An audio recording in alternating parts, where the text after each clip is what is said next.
Hey guys, it's Instructor Shane. I hope everyone had a Merry Christmas, and I hope you guys have a safe New Year. So I was just going to do an SB2 kind of update today. Between kind of mid-December until now, a lot has been going on with SB2, the CCW units from San Diego and Riverside County Sheriff's Department, and then some DOJ emergency regulation. So I just kind of wanted to do an update for everyone and kind of how SB2, the injunction, and all those things have changed some things. So first and foremost, I'm not an attorney, thank God. This doesn't constitute legal advice. Ultimately, it's up to you to be able to follow the laws and do what you need to do as a student. Now, we did get an injunction, right? Go us. That's definitely a good thing, okay? But a lot of people are kind of under the impression the injunction kind of put SB2 all the way to the wayside. And there are a lot of changes with SB2, even with the injunction. So I kind of wanted to go over SB2, what penal codes and things like that have changed. And then how each individual sheriff's department is going to kind of handle some of these things. So now under SB2, there is a new training requirement, okay? I've been in plenty of meetings over the last 2 weeks with the San Diego County Sheriff's CCW unit and the Riverside County CCW unit. So moving forward into the new year, Riverside County, if you submitted your application and all that stuff after January 1st, you are going to fall under SB2.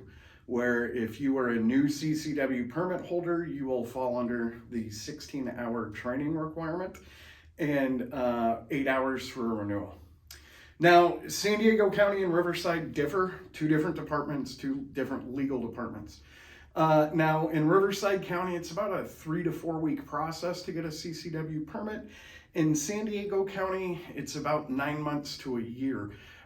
So what we've gotten from the San Diego County CCW unit is even though you're doing your training and your interview in the new year, as long as your CCW application was submitted prior to 1 January 2024, you are only going to be required to take 8 hours of training for a new permit and 4 hours of training for a renewal permit.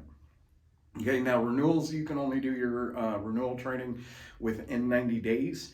So that's going to be a short-lived thing. And then after that, renewals, you're going to go to 8 hours.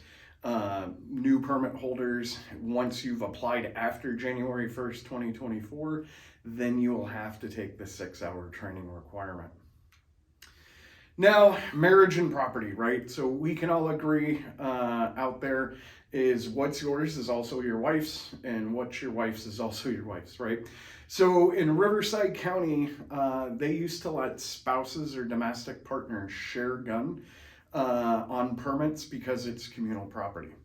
So in SB2, they've kind of regulated that in order for it to be on your permit, you have to be the registered owner in the Department of Justice system here in California as the registered owner of that firearm. So as of January 1st, you're no longer allowed to share guns on your CCW permit here in Riverside County. Now, SB2 has created a denial or revocation process, right? So previously, if you were denied a CCW permit, you didn't really have a chance to appeal that decision or really talk about it. So what SB2 has created is a pathway. If for any reason you get a denial for your CCW permit or you're a permit holder and your permit gets revoked, there is a process. I talked with Riverside County Sheriff's Department about this. San Diego, not so much yet. They're still working on some things, but there is a form the Department of Justice should be coming out with that you will be able to submit to the Superior Court and have your day in court fighting for that denial or revocation. Now, some penal codes have changed, some acts have changed. So the Gun Free Zone Act has changed here in California because of SB2, okay? Now, in the Gun Free Zone Act, being a CCW permit holder, I was allowed to be within that 1,000-foot zone of that school as long as I didn't break the curbage, that curb line, of that school's property. So the change to the Gun Free Zone Act is on a street or sidewalk immediately adjacent to a building, real property, or parking area under the control of that public or private school. So now, instead of just breaking that curbage, now it also includes adjacent to, on the sidewalk or street directly adjacent from that school. So that is a change to the Gun Free Zone Act here in California that our CCW holders are going to have to abide by. Now, for most of us that have had permits, you know, you fill out your application online with the little permitium thing, and there's 6 different little statements at the bottom that you agree to. So those things that you're agreeing to have historically been a contractual obligation between you, your sheriff's department, and the Department of Justice. So with SB2, they have changed some of these contractual obligations that are now actually written in the penal codes. So this comes from Penal Code 26200. Number 1, you are not to consume any alcoholic beverage or controlled substance as described, and includes the Health and Safety Code. So where it was a policy not to consume alcohol or anything mind-altering, being a CCW holder and carrying, now that's actually written into the penal code, okay? 2, being in a place having the primary purpose of dispensing alcoholic beverages for on-site consumption. So we're talking about bars. The difference between a bar and a restaurant is typically a kitchen. Them serving hot food would dictate if one's a restaurant or a bar. And I'm not talking about the bar that has the crock pot of hot dog sitting there boiling, right? It has to be a kitchen. So, you know, now we couldn't go into a bar previously because it was a contractual obligation. Now it is actually written into the penal code. 3, be under the influence of any alcoholic beverage, medications, or controlled substances, right? So once again, no longer a contractual obligation. Now it's written into the penal code, okay? Now, another thing that has been added to this. So in Riverside County, we're allowed to have up to 6 firearms on our CCW permit. San Diego County, for about the last year and a half, has let their permit holders have unlimited guns.